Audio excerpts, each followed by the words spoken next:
Taking a look at today's equity index futures markets, let's look at the S&P 500 futures as they're finding some resistance up here at these levels just off the all-time highs, as the S&P 500 futures did push up towards the levels from last Friday, which are near all-time highs, negating much of the selling pressure throughout the week, but unable to hold those levels, and now we're drifting back down towards unchanged and actually down on the day currently, with the market giving back the gains early in the session.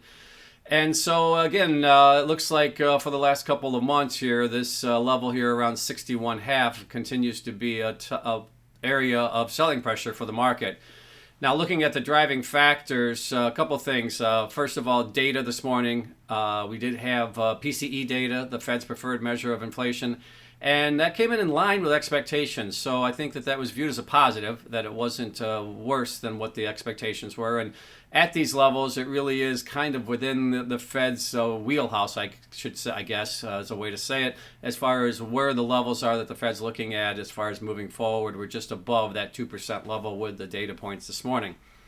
And that was enough to, I think, compel us to move higher. Now, again, earnings are another factor contributing to the higher price action as well. But as we pushed up towards those highs, we did see some sellers come in, and now we're moving back down towards where we kind of started the day and below where we closed last Friday.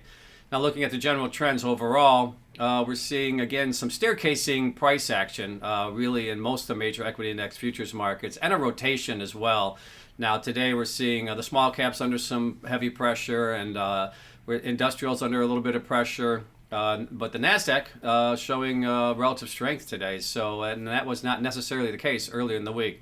So shifting dynamic here throughout the week with the futures markets experiencing a bit of a rotation. But the S&P 500 futures moved up towards those highs from last Friday before giving back some ground late in the session.